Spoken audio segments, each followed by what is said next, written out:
Olá, meu amigo. Olá, minha amiga. Vamos agora começar o estudo acerca de um tema que está dentro da organização do Estado. Vamos ver um pouco das regras gerais e princípios relacionados à administração pública. Então veja bem, o tema que estamos estudando, ele está dentro do título 3, que trata da organização do Estado, certo? Que vai tratar de falar um pouco das características da União, Estados, Distrito Federal, municípios. É o título onde também nós encontramos os bens que pertencem aos entes federativos. É o título onde nós encontramos as competências materiais e legislativas que pertencem aos entes federativos. E lá no último capítulo, no capítulo 7, nós vamos encontrar disposições, regras gerais e princípios a respeito de toda a administração pública no país. Então, estas disposições aqui, que vão dos artigos 37 a 43 da Constituição Federal, elas vão trazer regras gerais, princípios basilares para toda a função administrativa pública no país inteiro, de todos os poderes e todos os níveis. Então, são disposições que se aplicam a toda a administração pública, não só à União. Não são disposições que se aplicam só ao poder executivo. Se aplicam a todos os poderes, certo? Em todos os níveis da federação, perfeito? Das diversas disposições que eu encontro aqui, nós temos regras gerais na seção 1, depois temos servidores públicos, depois nós vamos ter os militares dos estados e as regiões, enfim, são 4 seções dentro desses artigos. Delas, infelizmente, nós vamos abordar alguns tópicos da primeira seção e da segunda seção, ou seja, vamos ver assuntos que dizem respeito a disposições gerais, em especial os princípios, concurso, regra no concurso público, e regras que dizem respeito ou disciplina relacionada aos servidores públicos, notadamente os seus direitos, ok? Vamos começar então com a primeira seção desse capítulo 7, que vai trazer disposições gerais e que se inicia lá no artigo 37. O artigo 37 diz que são princípios da administração, então ali no artigo 37, na cabeça, no caput dele, você encontra alguns princípios. Princípios são a base, são as normas basilares e todo um sistema. São eles que formam os pilares onde vai ser construída toda a estrutura legal de um ramo do direito. Nesse caso, princípios relacionados à administração pública. No artigo 37 caput, nós temos 5 princípios expressos. Princípios que a Constituição fala e você vê, por isso princípios expressos. Além desses princípios, existem outros mais, espalhados pela Constituição Federal, decorrentes dos valores destes princípios e do regime que o Brasil adota, certo? Então, outros princípios implícitos, eles estão na Constituição Federal, certo? Mas estes aqui são explícitos. Você vê e a Constituição fala deles. E ela diz que são princípios que orientam toda a administração pública, direta e indireta no país, de todos os níveis e de quaisquer um dos poderes, dentre outros, o princípio da legalidade. O que o princípio da legalidade obriga? O que ele fala para o administrador? O princípio da legalidade diz ao administrador que ele só pode fazer aquilo que a lei prevê. Ora, o administrador público é como um advogado, certo? O advogado só exerce, só faz aquilo que o cliente autorizou ele a fazer no instrumento de procuração, no instrumento de mandato que é a procuração, certo? Aquele que ocupa um mandato, aquele que tem um cargo eletivo, ele também só faz aquilo que o dono do poder, a população, o autoriza. Só que o instrumento de mandato, certo, dos ocupantes de cargos eletivos é a lei. Então é na lei que o administrador encontra os limites da sua atuação. Por isso, quando a gente fala no princípio da legalidade, a gente diz que o administrador só pode fazer aquilo que a lei permite, deixa, autoriza. O princípio da legalidade, para os particulares, é diferente. O particular, eu, você, nós que não somos administração, podemos fazer tudo o que a lei não proíba, conforme dispõe o artigo 5º, inciso 2 da Constituição Federal. Mas a administração só pode fazer aquilo que a lei permite, ou seja, naquilo que a lei não permitir, não autorizar, o administrador não age. Perfeito? Então esse é o princípio da legalidade para a administração pública. O princípio da impessoalidade tem 2 aspectos. O princípio da legalidade, olhando para o administrador, vai dizer que ele deve atuar sempre, em primeiro lugar, perseguindo fins públicos, fins de interesse público. Onde eu encontro o interesse público evidenciado? Na lei. Então, o princípio da impessoalidade manda, em primeiro lugar, que o administrador, ao exercer a atividade pública, persiga fins de interesse público, aqueles que estão na lei, jamais interesses pessoais.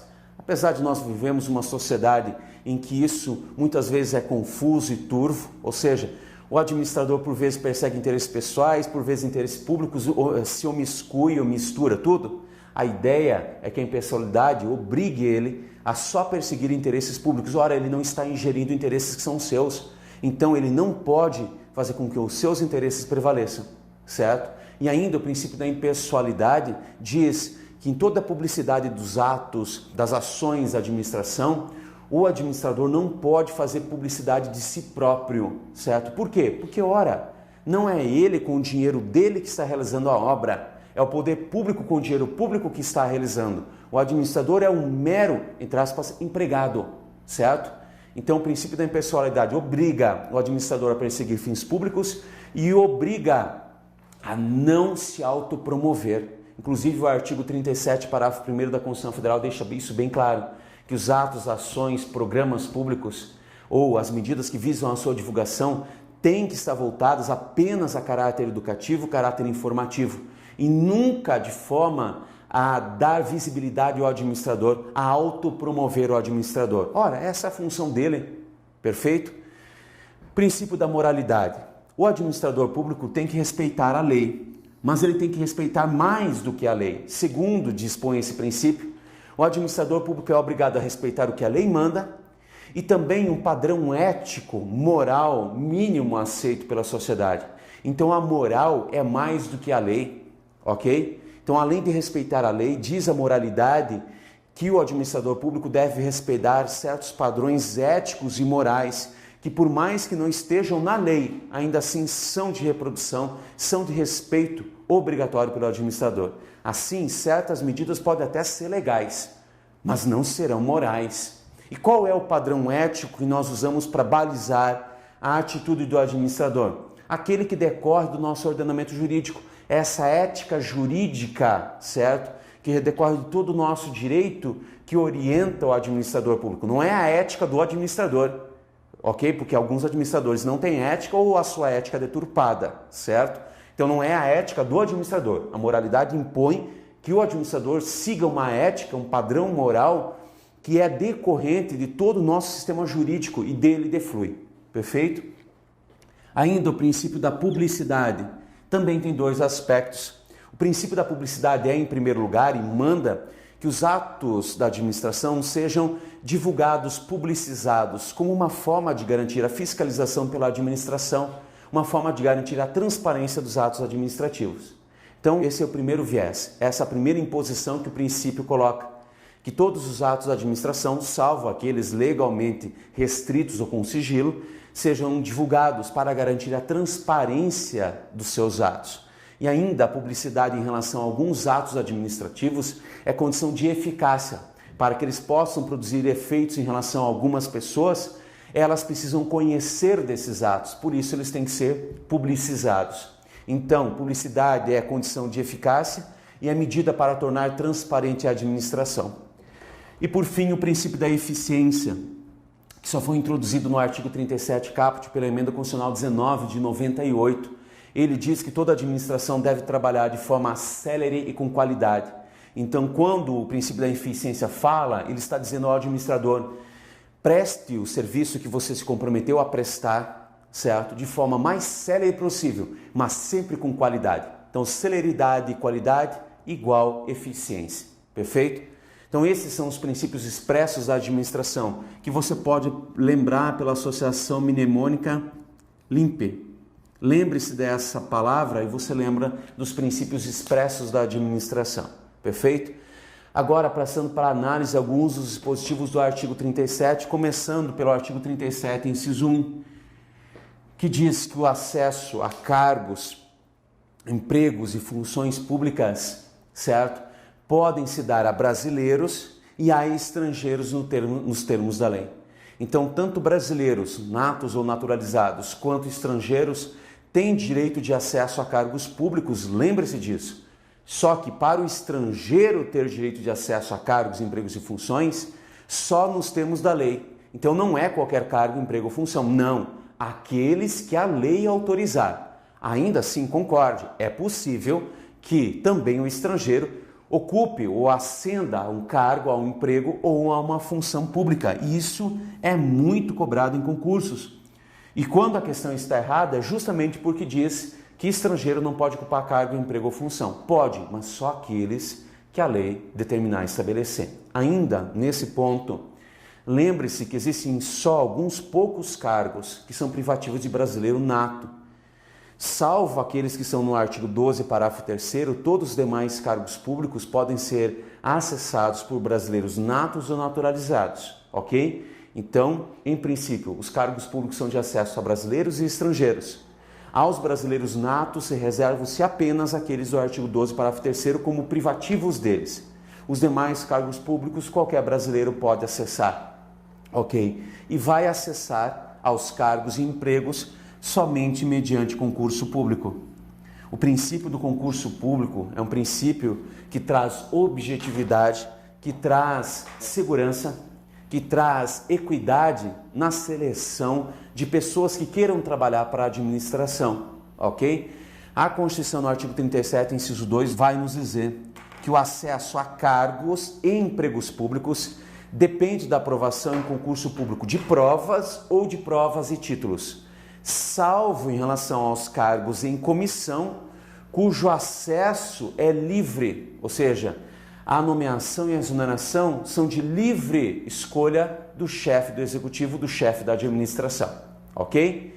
Então, como regra, cargos e empregos públicos, para que você acesse a ele por meio dos concursos públicos de provas ou provas e títulos. Aí vai depender da complexidade e do nível de cada cargo. Lembrando que os cargos em comissão são acessados por pessoas que não fazem ou não precisam fazer concurso público para ascender a eles, ok?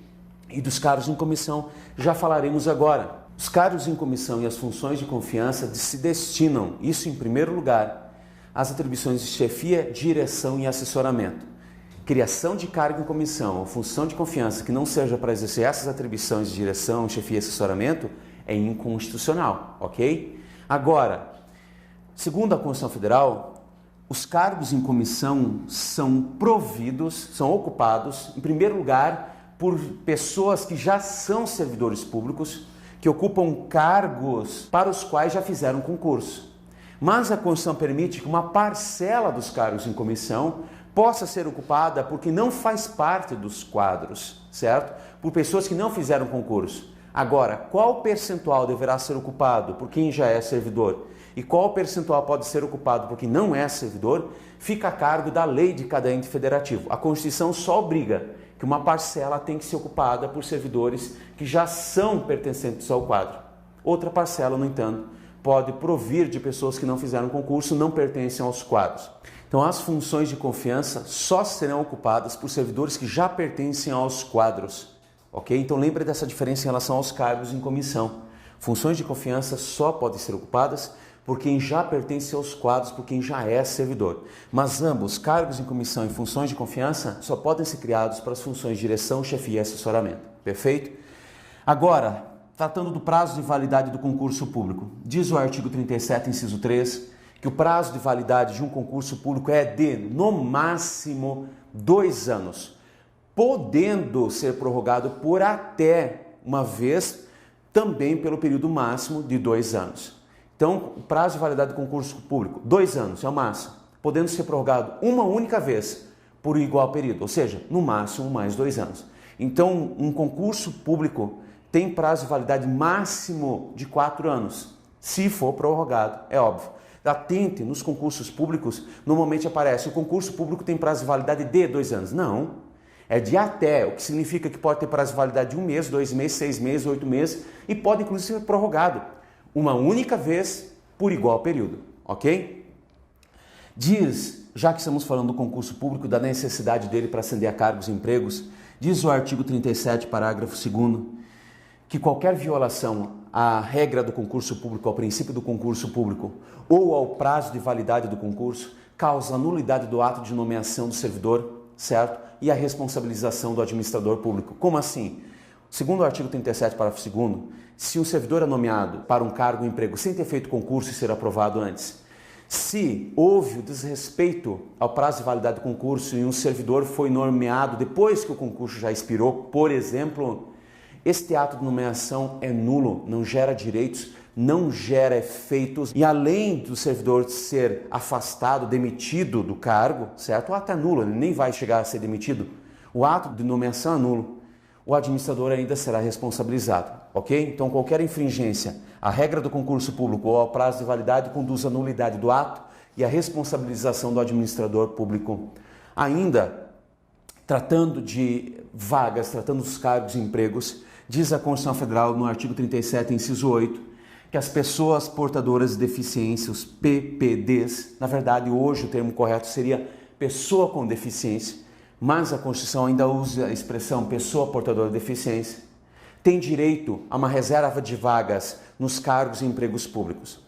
A Constituição obriga os entes federativos a reservar um percentual dessas vagas, mas ela não diz quanto destas vagas, então ela deixa aberto ao administrador público, certo? A cada ente federativo, disciplinar por meio de lei qual o percentual, perfeito? No âmbito federal, 20% no máximo, 5% no mínimo. Mas cada ente federativo disciplina. O que não pode deixar de fazer é deixar de reservar vagas nos concursos para provimento dos cargos e empregos públicos, para aqueles cargos e empregos, é óbvio, cuja deficiência não o atrapalhe ou não seja impeditivo para o exercício do cargo. Perfeito? Então é um direito que assiste às pessoas com deficiência. Agora, ali no artigo 37, nós temos diversas outras disposições nos parágrafos, enfim, diversas outras, tratando de remuneração, tratando de responsabilidade da administração, do servidor, mas que nós não temos condições de ver agora. Agora nós vamos ver um pouquinho dos direitos dos servidores públicos.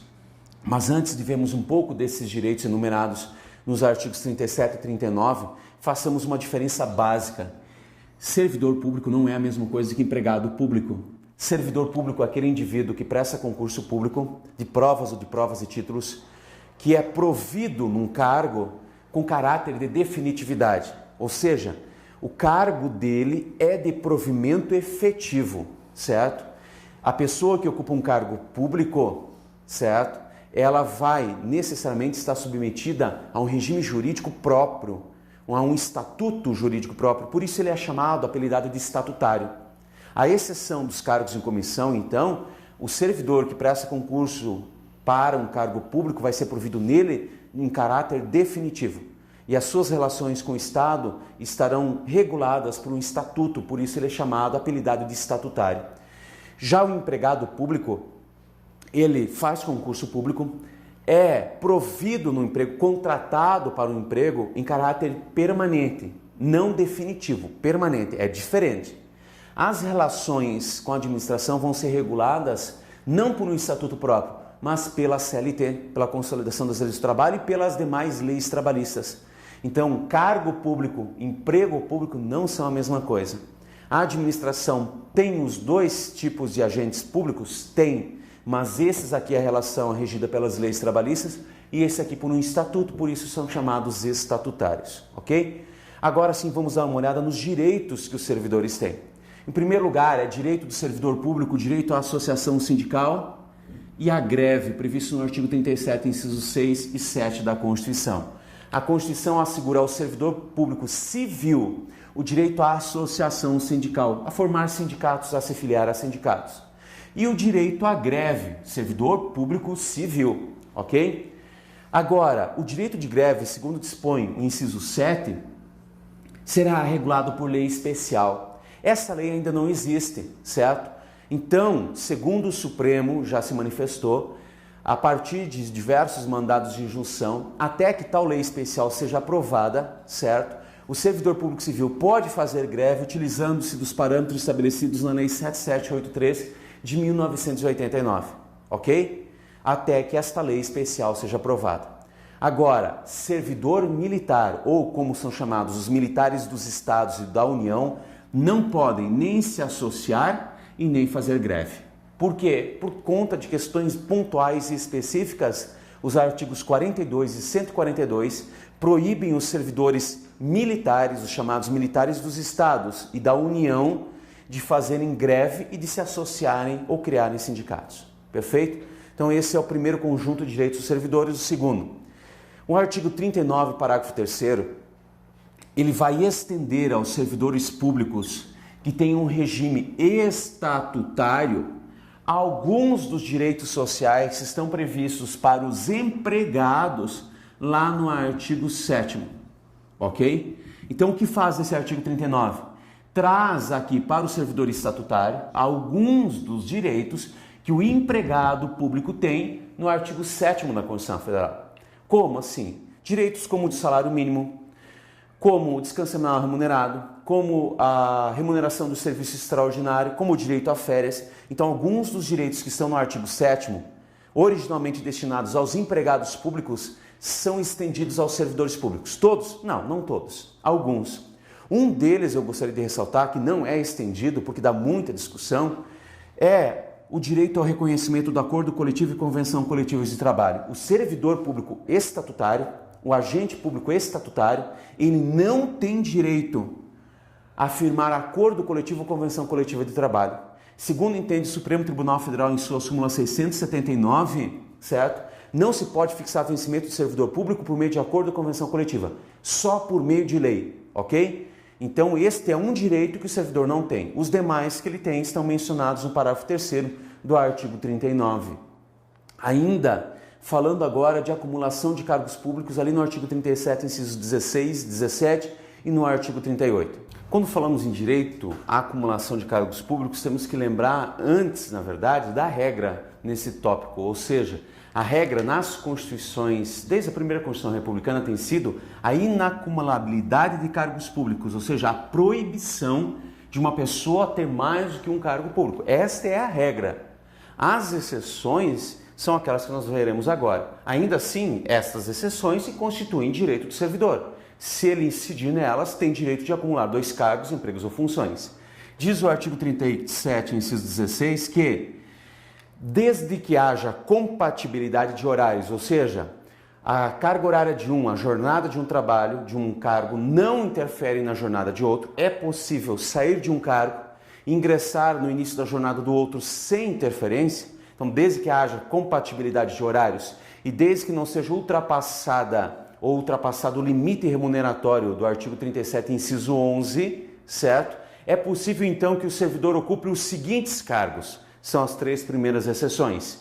2 cargos de professor, ou um cargo de professor e um outro técnico ou científico, ou 2 cargos ou empregos de profissionais da saúde com profissões regulamentadas. Não são só 2 cargos de médico. Qualquer cargo ou emprego de profissional da saúde cuja profissão esteja regulamentada. Assim, 2 de médico, enfermeiro, técnico de enfermagem, fisioterapeuta, nutricionista, certo? Então, 2 cargos na área da saúde, 2 cargos de professor, um cargo de professor com outro técnico ou científico. É possível acumular os 2, desde que haja compatibilidade de horários e se respeite o teto remuneratório, ou seja, a remuneração dos 2 não pode ultrapassar o teto do artigo 37, inciso 11.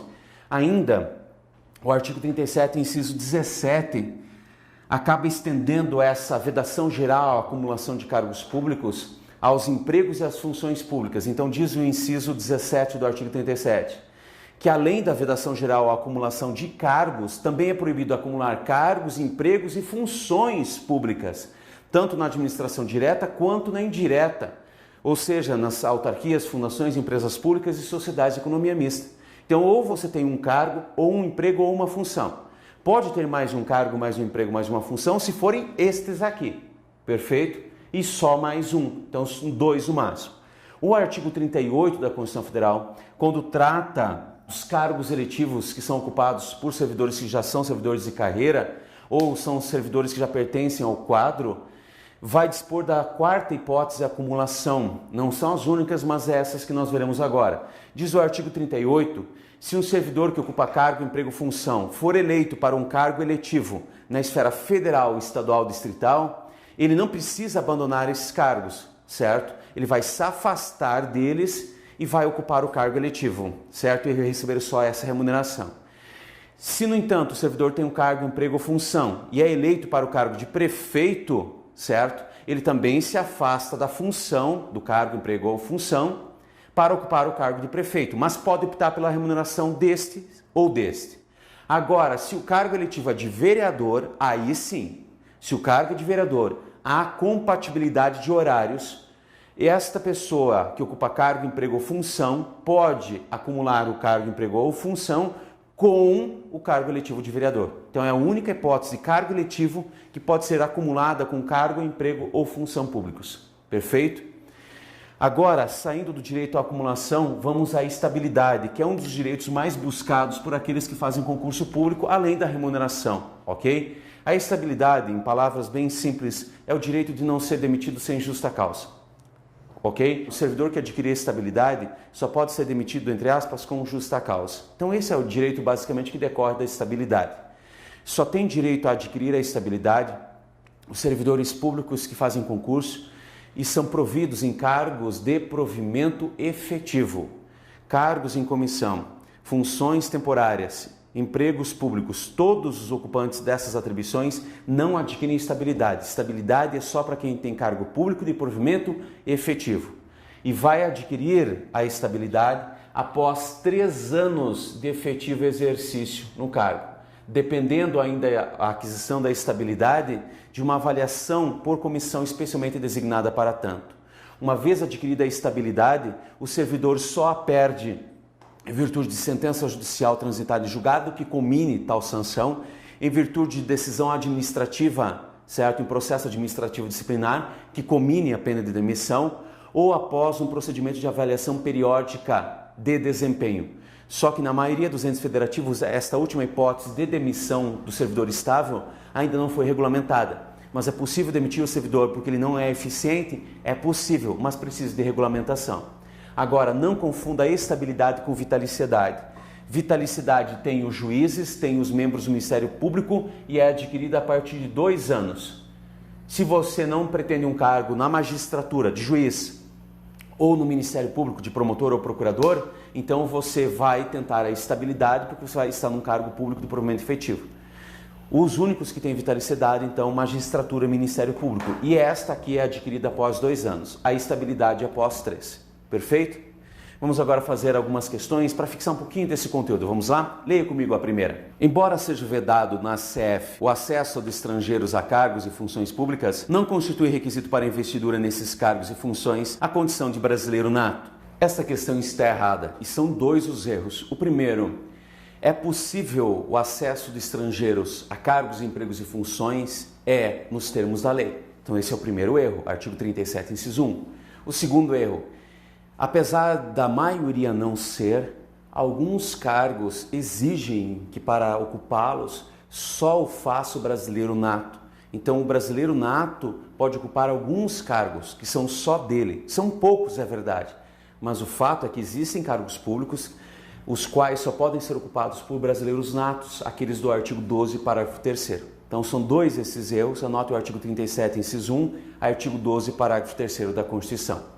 Próxima questão. Os princípios constitucionais da legalidade, impessoalidade, moralidade, publicidade e eficiência devem ser obedecidos pela administração pública. Letra A. Direta e indireta de qualquer dos poderes da União, mas não dos estados e dos municípios, que poderão dispor sobre a matéria diferentemente. Letra B. Direta e indireta do Poder Executivo da União, dos estados, do Distrito Federal e dos municípios, não se aplicando todavia aos poderes legislativo e judiciário. Letra C. Direta, mas não pela indireta, de qualquer dos poderes da União, dos estados, do Distrito Federal e dos municípios. Letra D, direta e indireta, de qualquer dos poderes da União, dos estados, do Distrito Federal e dos municípios. Letra E, indireta, mas não pela direta, de qualquer dos poderes da União, estados, Distrito Federal e dos municípios. A opção correta nessa questão é a letra D, e explicando ela, explicamos por que as demais estão erradas. O artigo 37, caput da Constituição, que você vai anotar aí, diz que são princípios que regem toda a administração pública, direta e indireta, de todos os poderes, ou seja, judiciário, legislativo e executivo, certo? De todas as esferas, União, Estados, Distrito Federal e municípios. Então, são princípios que orientam toda a administração pública no país inteiro, a legalidade, a impessoalidade, a moralidade, a publicidade e a eficiência. Então, letra D é a resposta correta, artigo 37 caput é o fundamento. Agora, faça todas as questões que você aí dispuser contigo, anote o fundamento para no dia da prova ou momentos antes poder revisar o conteúdo e muito boa sorte.